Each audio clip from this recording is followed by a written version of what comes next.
morning, everybody, and a big thank you for joining this LIVEMX information session. We have the open call open for all your applications as of the 6th of November. So we wanted to share a bit more information with you all to discuss both the LIVEMX program and the application process. So my name is Grace, and I'm taking care of the communications and production of LIVEMX, and I'm joined today with my colleagues Corinne from EMIT, Audrey from LiveDMA, and Patricia from Innova, and they'll be going through the presentation with you all. So just to cover what we're going to be discussing in today's session, Corinne will start with an introduction of LIVEMX, saying who's behind the scenes on it. Then we'll go through the funding scheme element, the capacity building, and then next steps and the application process. I invite you all to drop any questions you may have in the chat, and we'll go through that at the end of the session. So a quick summary of what is the LIVEMX program actually all about. Supporting the European live music sector and beyond. It's a funding scheme to help the sector develop and strengthen its skills, abilities, process and resources to adapt and thrive in such a dynamic industry. So it's a funding scheme that will go over 3 years.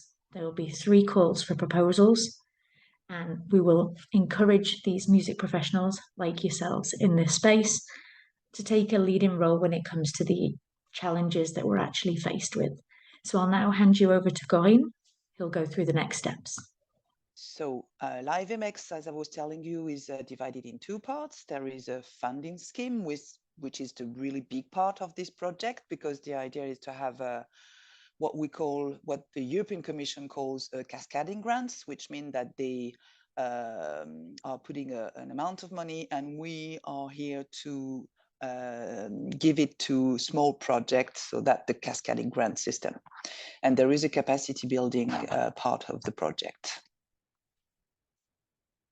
So what is the funding scheme? The funding scheme is about having, as I was telling you, an amount of money from the European Commission, which is 4 million euros for the 3 years. It's a funding scheme that will support a project in 3 different areas: music export, live venues, and another one, digital circulation and engagement. We will go later on what exactly we mean through this. There will be, there are 3 different type of grants that are small grants. This project, in the mind of the European Commission, is to really encourage newcomers in European projects. And so it's supposed to be an easier one. And there are smaller grants that are really accessible for beginners and small projects. So there is a 20, 40, and 60K grants for the project. We intend to support all along the 3 years 80 different projects, and there will be 3 different open calls. The one is already open, was opened on the 6th of November. There will be a second one in May 2024, and then in November 2024. Audrey, I leave you the floor. Thank you, Corinne. So regarding the second aspect of this LIVEMX scheme, there's next to the funding scheme, there's the capacity building. What means capacity building? It's basically some online training and coaching sessions to support first the people who are intending to apply to LIVEMX, and there will be a second phase for the ones who have been selected, who will have access to dedicated networking activities, so they can catch up with other beneficiaries, share their experience about their project, and specifically between the different calls, so that the people will start the project within the second call, so a bit later in 2024, can also benefit from the experience of the projects who were run during the first call, so the ones who will start in early 2024. For now, we're focusing on the capacity building, which is open to everyone, everyone interested in applying to LIVEMX. There's first this info session, the one we're participating in today. Just to let you know that there will be a similar session in Spanish on 30th of September, organized with the Creative Europe desk. And we are also planning some meetings next week called Meetups with Experts, because today we're going to dive into a bit later with Patricia on all the application process. How do you submit an application? Getting more details about what's expected in the application form. And next week, we will discuss with experts who have experience with the specific priorities of the call to help you build your application based on their expertise, but also on existing projects. So there are 3 sessions which are connected to the 3 funding areas: digital, export, and live. And for each session, it's also online session that will also be recorded. We will have a kind of keynote or panel session with experts who will explain strategies related to those areas. And we will also present some resource about existing initiatives to support your project. What's important with LiveMX is that, of course, we expect the project to be innovative or creative, which means that it's not like supporting the daily activities. It has to be project related. But at the same time, we don't expect you to reinvent everything, but also to take into account what is currently existing in different European countries, and also to make sure to either develop pilots or to expand those initiatives from one country to another, or at some EU level. Maybe, Corinne, I will let you give just a bit more information about what are the priorities under the export area, and then I will continue with the live and the digital one. Okay, great, thanks. So the projects that we would like to see applying to the LiveMX in the area of music export should address different challenges, such as developing music export through co-creation, or promoting new music abroad and artists on different innovative and new ways of testing this challenge, because it's we believe in export on the European level, that any artist or any country, whatever, or any artist or any professional, sorry, whatever his country is in Europe, should get the same access to export tools, networking. So this is about seeing that sort of initiatives coming. So it could be through capacity building or any kind of that sort of stuff, delegation, export tools, I would say. And of course, it's about developing professional networks and understanding the new markets, because we also think that this should be really level up on a European level to have this European added value we will talk about many times at LiveMX. That's all. Yes, thank you. So regarding the priorities under the live music area, so the idea is really to support live music venues through 3 possible sub-priorities.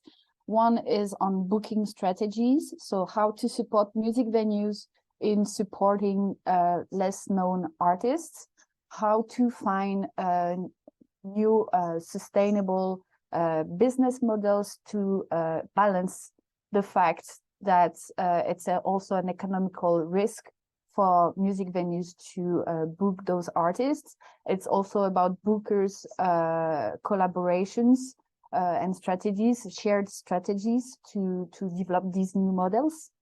The second sub-priority is about audience development, how to support music venues in developing new audience strategies, how to develop a mission statement within your venue to address new audience segments.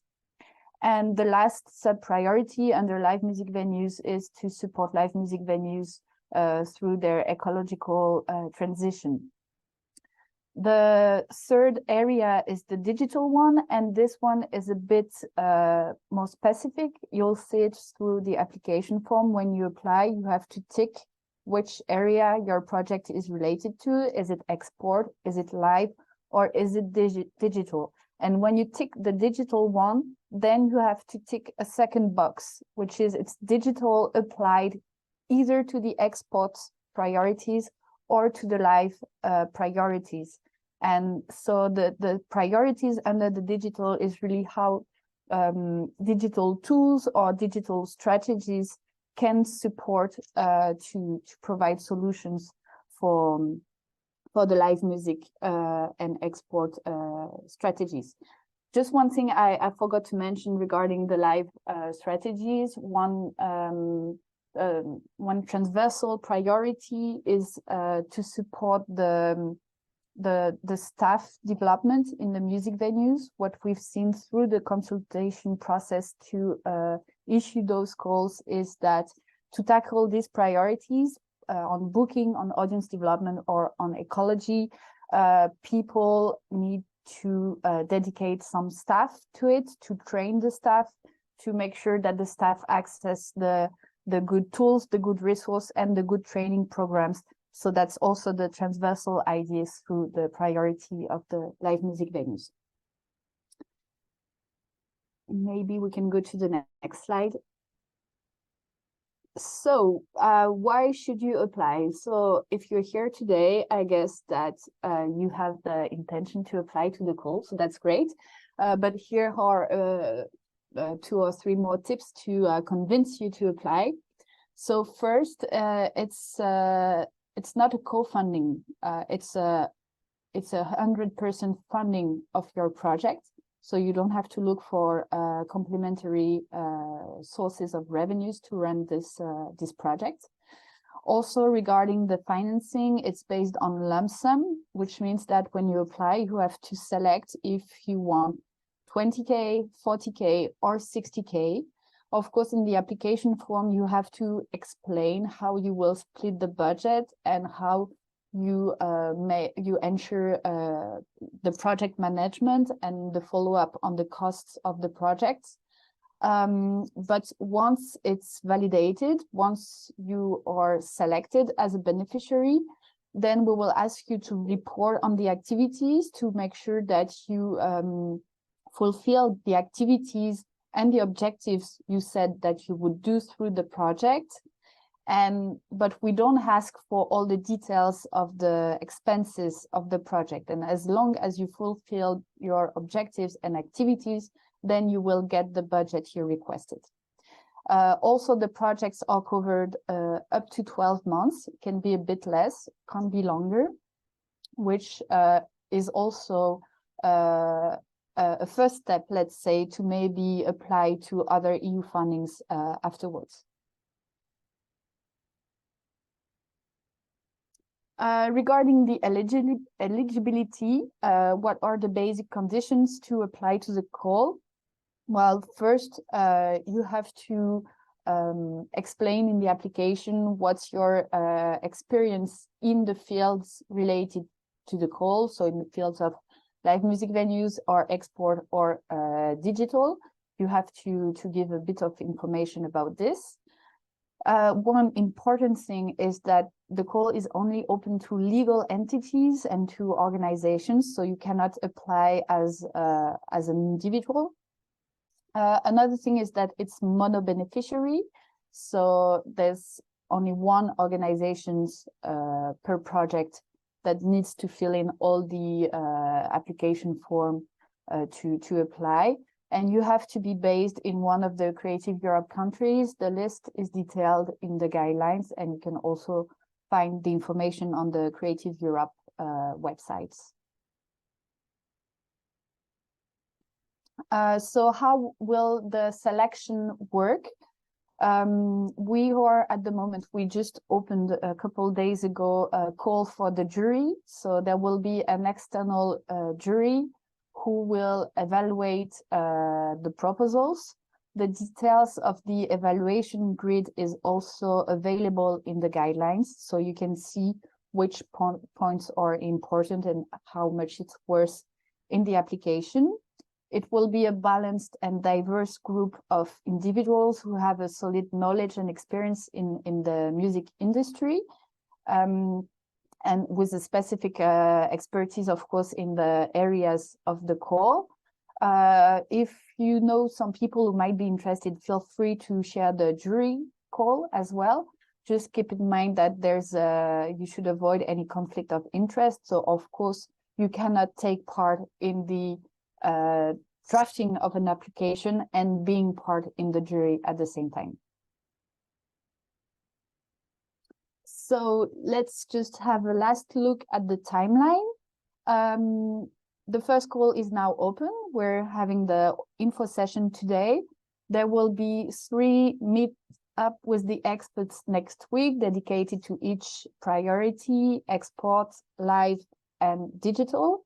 The registrations will open today at the end of this session, and the deadline for the application is on the 6th of January.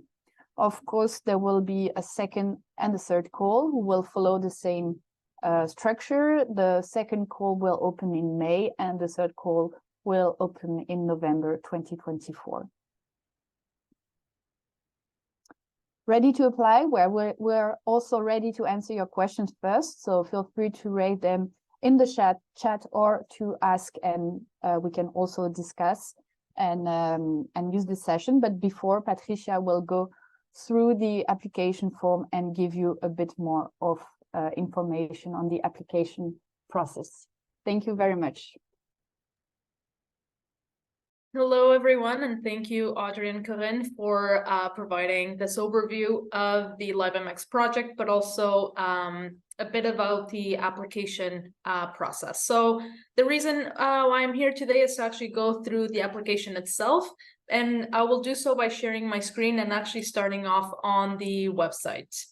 So if you visit our website, you will go on to participate, and there's a specific tab for the open call for projects. In this tab, you're going to find a... Sorry, Yes? we're still on the PowerPoint now. Okay, I'll give Grace a quick second just to look into this. Great, that's cool now. Awesome. Thank you so much, Corinne. Yeah, so like I was saying, on our website, there is the open call for projects tab, and you will find a lot of the documents that Audrey was mentioning here. So we have the guidelines, we have the link to the actual application. We provide a blank application form for you to look through and see what questions we are asking before you actually proceed with the application. And we also have a contract model. So quickly going through each, the guidelines are separated into different phases, and each phase provides you with an overview of the different steps in your application. So phase 1 is really just an introduction to LIVEMX and the 3 topics that Audrey and Corinne reviewed. Here you can find a lot of the information of the objectives and the challenges that we are hoping that the projects address. You can also find the eligibility criteria and the eligibility requirements. You can also find more information about the budget and the grants that LIVEMX is offering, the timeline in terms of when you should submit your application, when the evaluation will take place, when you'll receive the results, as well as when your project can begin. Phase 2 is giving you information about how to prepare and submit your application, providing you again the link, the deadline, and some of the additional tips that you need to consider. We then go on to phase 3. So phase 3 gives you an overview of how the evaluation will take place. Like Audrey mentioned, we do have the external jurors that are going to be assisting us with this. Something that is really relevant and you should review carefully is the breakdown of the criteria. Here, we're very transparent in how your projects will be evaluated, not just by the topics, the criteria, but also in detail, how many points are awarded to each.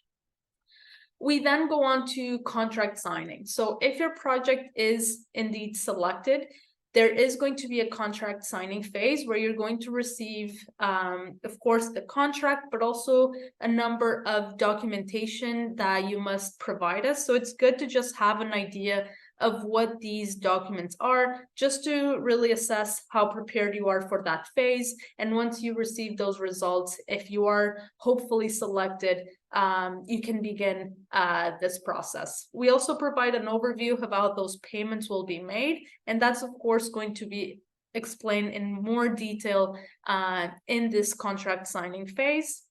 And like Audrey mentioned, we do have a bit of an explanation of how the project implementation is planned out. So projects can last up to 12 months, so a year, but they can also run for a period of 10, 11, or 12 months. We do have this flexibility here.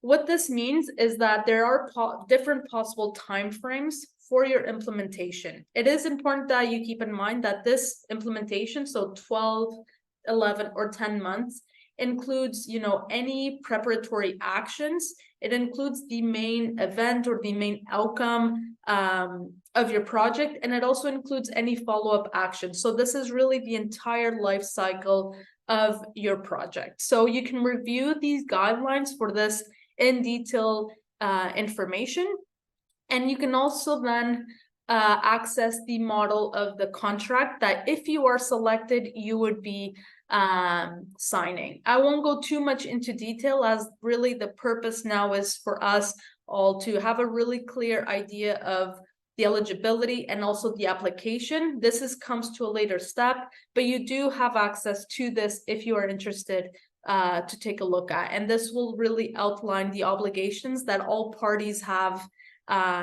when signing this contract, both on the consortium side, but also as the selected beneficiary. So now going into the application form. So we're going to go through each of the sections, and I'm trying to provide you with a few tips that you should keep in mind when completing this. So if you are ready to apply, if you know you meet the eligibility, if you know you have a really great idea that addresses one of the 3 topics we have, you can start going ahead and completing the application. The application is done through the EU survey. This should be a very user-friendly tool. And one of the first tips that we'd like to give is that you can go ahead and, you know, write out your application submission on a, for example, word processing software like Microsoft Word. This will help you, you know, with the grammar, with any spelling mistakes, because if you do write straight on here, it won't, you know, let you know when there are mistakes. So you can actually copy and paste it from a software like Microsoft Word. And you can also make use of online translation tools. It is important to keep in mind that although you're going to be submitting your application in English, this might not be your first language, and by no means are we going to be rating or evaluating your language skills. So feel free to use those online translation tools. The external evaluators will be really looking at the criteria that we have presented that are in the guidelines, and not necessarily your language skills. So going into the application form. So the very first thing that you'll have to do is provide us information about the applicant. So this is the entity that is applying. Like Audrey very well said, this is an application form that must be submitted by a legal personality. So you're going to be filling out this section based on that. You're going to let us know the legal name, the country that you're based in, your legal status, whether you're a public body, a private body, you can be an NGO, an international organization, or other. If you do select other, you should please specify that legal status.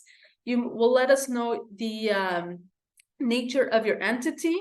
And this is very important, that one of the eligibility criteria is that you have to have been established for at least a year. So you must fill this out, providing us also with the legal registration. You'll provide us with 2 reference project and activities. And this is to really show us your track record of working in the sector. You should, provide us with the name, an overview of what those projects or activities are, and you should also include a date to kind of, place those activities as to when they're taking place, whether if they're in the recent time frame or even if they are ongoing. We then have a few questions in terms of your involvement in European funded projects, where you will let us know whether you have led an European funded project in the last 3 years, or if you've been a part of in any way, shape, or form. So if you do click yes, there's going to be additional questions asked, including how many projects you were involved in. And this is, an overview of whether you were leading them or involved. So let's say you were involved in 2, that's what you're going to select, and then you should specify which the program that it was funded by. So in our case, we can go ahead and say that one of them was Creative Europe, the other one was Horizon, and then you will give us the role or roles that you partook in. So let's say that for the projects from Horizon Europe, we were coordinators, and then for the Creative Europe ones, we were partners. This is the information that we're looking for in this section. We then ask for an identification of a main contact. So this is the individual that, the consortium would reach out to in the event that we need any further information, any clarifications during the application. And this is usually the individual that will also receive the results. So please specify their name, their email. A telephone is very important in the event that for whatever reason the email isn't being reached, and as well the position within the organization, so that we do have a reference as who we're talking to. So now that you've given us this information, we really come to the important sections of the application form. For these sections, it's very important that you plan out the content that you're going to provide us, specifically keeping in mind that there are a limit of characters for each of the sections. So you're going to start by giving us an overview of your project, including the name or the title of your proposal, and then the topic that your proposal is covering. In this example, you'll see that we can select music export, we can select music venues, and nothing is added to this question. But like Audrey said, if you do select the digital and circulation topic, you will have to indicate which other priority this is addressing. So your main topic is digital circulation and engagement, and now you must select what is the subtopic for this. The abstract should be a very short summary, providing us an overview, a general overview of your project proposal, what you are addressing, what the objectives are, and how you plan the activities to do so. We then broke this down by having questions per activity, per criteria, sorry. So we start out by the relevance criteria. These are 3 quick questions that you should carefully review. The first one being to describe what the challenges that your project proposal is addressing. You should also describe the general aims and objectives, and this should include an explanation of how your project is indeed innovative, creative, new, or experimental. And then you will describe the European added value.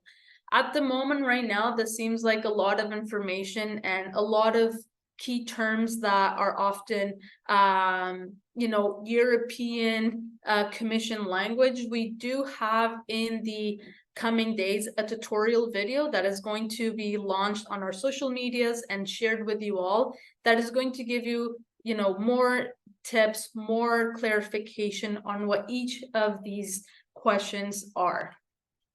Moving on to the quality criteria. So here we're looking for explanations on how you will achieve your objectives, but also how those will be measured. You will also be asked to describe your planned activity. So what is your project's action plan? And this will include a brief timeline. It doesn't have to be incredibly specific, where we want a day as to when certain things are happening, but give us a general timeline of how these activities happen, one after the other. You will explain the outputs that the project aims to achieve, and very importantly, how your project is inclusive and gender balanced. We then move on to the management criteria. So this is all about the project team that is behind your proposal. You will have to demonstrate the professional and administrative capacity of this team and how they will ensure a successful implementation of your project, and also describe what kind of processes and methods and tools the project team will use so that it ensures a reliable and high quality implementation of the project. We then have, lastly, the impact criteria. So you're going to here explain how the results of the project will achieve the general aims that you've identified above. You will also provide us with an overview of what your communication strategy and plan is. And lastly, we want to know how your project results can be used even after, the LIVEMX project implementation timeframe, whether it can be used by your organization or be shared with others. And this concludes the heavy writing sections. Again, feel free to first write your answers and your submissions on a software like Microsoft Word. This will help you check for any spelling, any grammar errors, and it will also give you the opportunity to compile all the information before actually inputting it into this EU survey website. We then move on to the project length and budget section. So like I mentioned, the project length can be varied. There is flexibility. And here we're just asking you for the expected duration of your project. You will finalize this. You will, have a final decision on this during the contract signing. But this is just to give us an idea of how long you expect your project to be. Again, 10, 11, or 12 months. Keeping in mind that this does include the entire project lifecycle. Again, from the very early planning and thinking phases to the actual implementation of your main action or actions, as well as any follow-up and conclusion tasks. We then move on to the budget. So the call for proposals is organized into 3 strands. Each strand is equivalent to a certain amount, and these grants are in the form of a lump sum grant.